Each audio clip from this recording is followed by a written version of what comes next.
இந்த பகுதியை உங்களுக்கு வழங்குவோர் பூரணிஸ் பொட்டிக் சென்னை.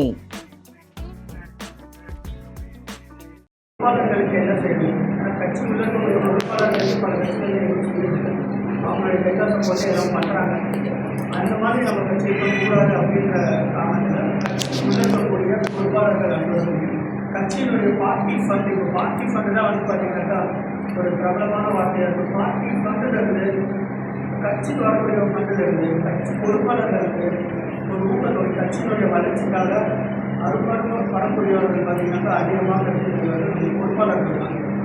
அந்த பொறுப்பாளர்களுக்கு அவங்க என்னென்ன கட்சியினுடைய வளர்ச்சிக்காக என்ன செஞ்சுருக்காங்கன்னு பார்த்து அவங்களுக்கு பொறுப்பாளர்கள் கட்சியிலேருந்து ஒரு சிறிய நிதி அவங்களுக்கு வந்து அவர்களுடைய வாழ்க்கைக்கு ஒரு சிறிய உறுதியாக இருக்குங்க நம்ம வந்து முடிவு பண்ணிருக்கோம். ஸோ இது பல தீர்மானங்களை வந்து கட்சிகளை நம்ம கொண்டு வந்திருக்கோம். கட்சியினுடைய வளர்ச்சிக்காக ஒரு நாட்டு மக்களுக்கு அப்படிங்கிறது முதல்ல நாங்கள் கான்சன்ட்ரேட் பண்ணுறது தமிழ்நாடு. இந்த எலெக்ஷனே நாங்கள் வந்து கொஞ்சம் கான்சன்ட்ரேட் பண்ணுறோம். பட் பெரிய அளவில் வந்துட்டு நம்மளுக்கு சப்போர்ட் கொடுக்குற எலெக்ஷன் கமிஷன் பல கருத்துக்கள் வந்து இருந்துச்சு. அதையெல்லாம் மீறி இப்போ தான் உங்களை வந்து சந்திக்கிறதுக்கான ஒரு வாய்ப்பை வந்து கிடைச்சிருக்கு. இந்த வாய்ப்புக்கு நீங்களும் இந்த அளவுக்கு ஒரு சப்போர்ட் கொடுத்தீங்கன்னு அறிவிப்பாங்க. இப்போ வந்துருக்கீங்க. அப்போ இப்போ உங்கள் சைட்லேருந்து எனக்கு இந்த கட்சியை பற்றி மக்கள் பிரச்சனைகளை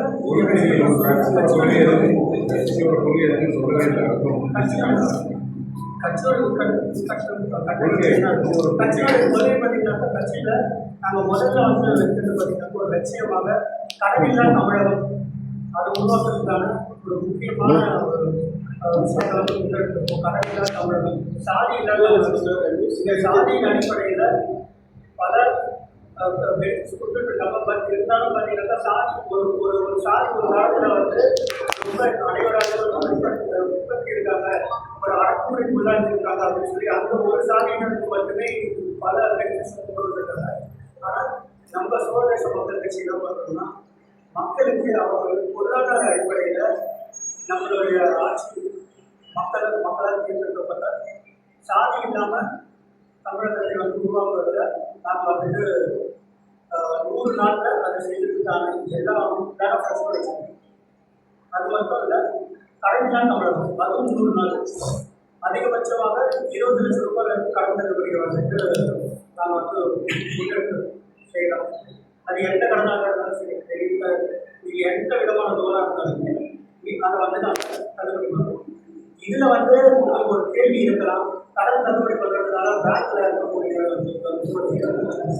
அந்த பேங்க் ஃபேக்டரில் அவங்களுக்கும் எதுவும் நடக்காமல் மக்களுக்கும் வந்துட்டு அவங்களுடைய வாழ்க்கையை திருப்பி கொடுக்குற மாதிரியான ஒரு மிக முக்கியமான ஒரு விஷயமாக நாங்கள் வச்சுருக்கோம். அது இல்லாமல் இன்னும் பல திட்டங்களை நாங்கள் வந்து மக்களுக்காக வச்சுருக்கோம். இப்போ இந்த ரெண்டு திட்டங்களை வந்து நாங்கள் முன்னாடி கொண்டு வந்து ஒரு சில ஊரில் நம்ம பேசிட்டு இருக்கும்போது நாங்கள் ஒரு சில பிரச்சனைகள்லாம் இருக்குது. மற்றும் இப்போ இருக்கக்கூடிய பார்த்தீங்கன்னா பெண்கள் பாதுகாப்பு அதுக்கு நம்ம போலீஸ் படைகளில் வந்து ஒரு தனிப்படையாக அமைக்கிறோம். இல்லை அதில் வந்துட்டு நம்ம எக்ஸ்ட்ரா ஒர்க் போடுறது மட்டுமே வந்துட்டு ஒரு பெரிய பாதுகாப்பு உறுதி செய்யுமா அப்படின்னு உறுதி செய்யாது. போலீஸினுடைய பார்த்தீங்கன்னாக்கா அந்த ரெக்ரூட்மெண்ட் போர்டு ப்ராசஸ் பார்த்தீங்கன்னாக்கா வந்துட்டு பல ஆண்டு காலமாக ஒரே மாதிரி ஒரு ப்ராசஸ் இருக்குது. இந்த ப்ராசஸில் ஒரு சேஞ்சஸ் கொண்டு வரும். என்னன்னா போலீஸ் கான்ஸ்டபிளில் ஒரு இடத்துல வச்சுருப்பாங்க, சப் இன்ஸ்பெக்டர் ஒரு இடத்துல வச்சுருப்பாங்க. அண்ட் தென் பார்த்தீங்கன்னாக்கா உங்களுக்கு TNPS group 1 assistant commissioner DSP சொல்லுவாங்க.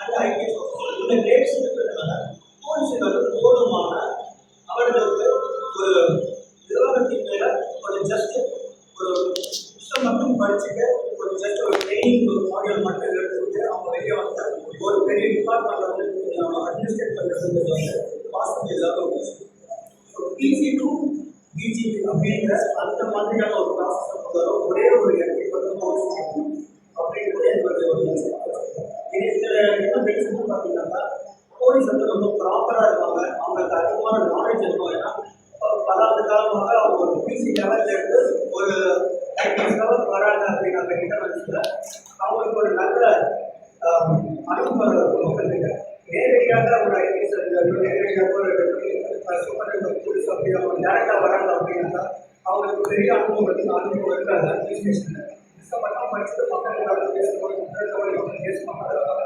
ஸோ அதனால தான் இங்கே வந்து இந்த இவ்வளோ ட்ரைனிங் நடக்குது. நம்ம வந்து அதை பார்த்துக்கிட்டே இருக்கோம். பல ஆஃபீஸர்ஸ் வராங்க. ஒரு பெஸ்ட்டான ஒரு எக்யூப்மெண்ட் நடந்துன்னு வச்சுருந்தாங்க.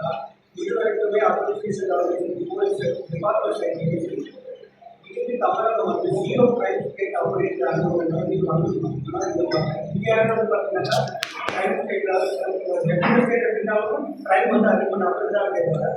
புது ஆஃபீஸர்ஸ் வராங்க, புது பிளான் சக்ஸஸ் கொண்டு வராங்க. பட் எதுவுமே சக்ஸஸ்ஃபுல்லாக இல்லை. இதெல்லாம் காரணம் இம்ப்ரூவ்மெண்ட் மட்டும் தான், வேற எங்கேயுமே சொல்ல முடியாது. இந்த ஆட்சியில் இருக்கும்போது மட்டும்தான் தவறு நடக்குதா அப்படின்னா இல்லை. போலீஸ் பார்த்தீங்கன்னாக்கா எந்த ஆட்சியும் வந்து அவங்க அந்த அந்த ஆட்சியில் மட்டுமே வந்து அவங்க கைப்பற்றி நடக்குது. மக்களுக்காக தான் அவங்க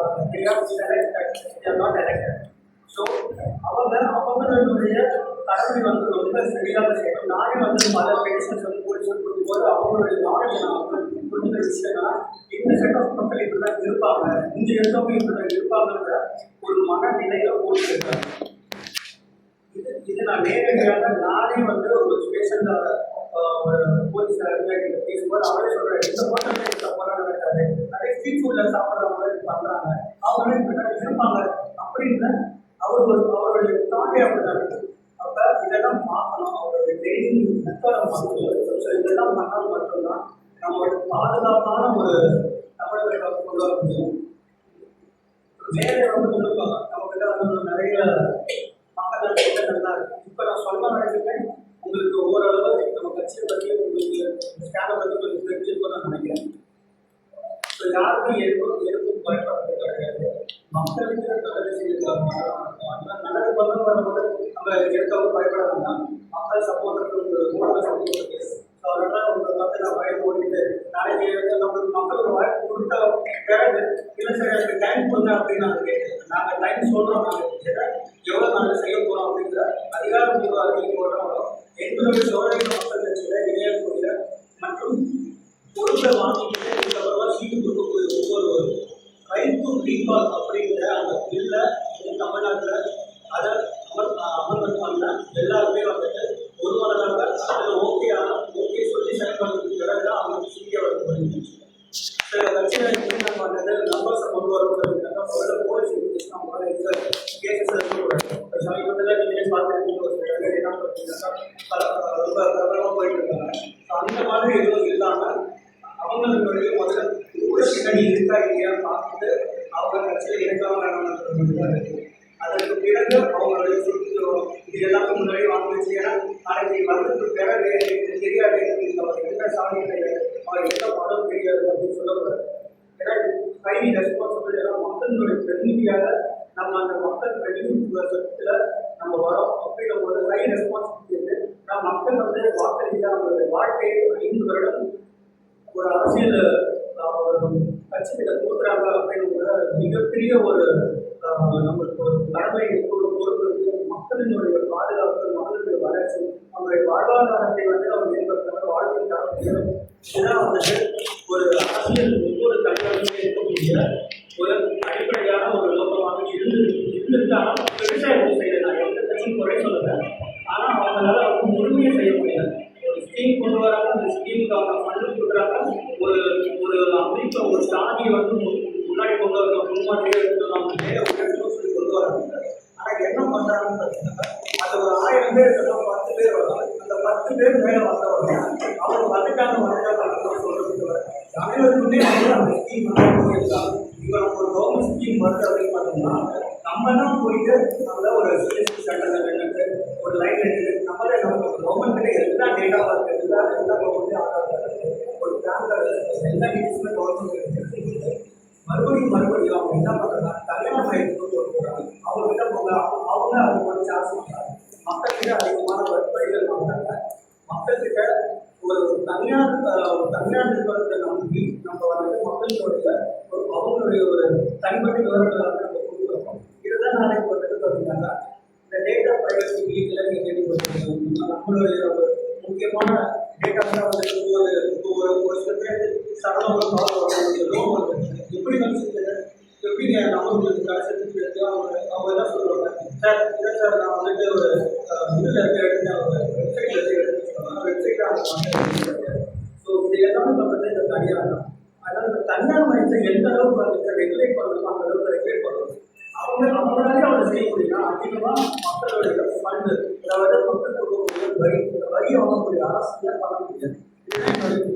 முக்கியமான ஒரு கேள்வியாக இருக்குது. எவ்வளோ போராட்டம் சார், இது வரைக்கும் எந்த போராட்டம் ஒன்று எடுத்தது சார். இப்போதான் நாங்கள் ஸ்டார்ட் பண்ணியிருக்கோம். இதுக்கப்புறமா தான் எல்லாருக்கும் போராட்டம் வந்து போராட்டம் எவ்வளோ போராட்டம் நடந்துச்சு. ஜல்லிக்கட்டு போராட்டம் நிலையாட்டில் நடந்துச்சு, நிலையத்தில் லக்கி சார்ஜ் நடந்துச்சு. அந்த லக்கி சார்ஜ்லாம் நடந்துச்சு. இது வரைக்கும் யாராச்சும் ஒரு ஜர்னலிஸ்ட் அதை வந்து நம்ம இன்வெஸ்டிகேட் பண்ணி விடுறத மக்களுக்கு இன்ஃபார்மேட் பண்ணாங்க. ஏதாச்சும் பண்ணாங்க. லக்கி சார்ஜ் தான் நான் லக்கி சார்ஜ் எப்படி நடத்தப்படுது, அது யார் சொன்னாங்க, என்ன பண்ணாங்க அப்படின்ற எல்லா இன்ஃபர்மேஷனும் இருக்குது.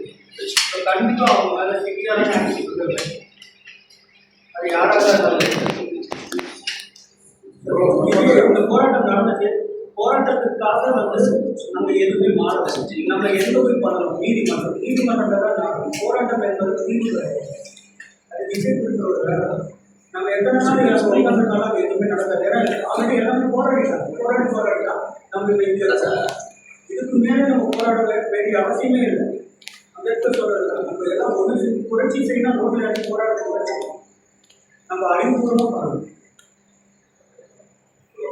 ஓகே. இந்த பகுதியை உங்களுக்கு வழங்கியோர் அசீனா மேக் ஓவர் அண்ட் ஆரிவர், ராமநாதபுரம்.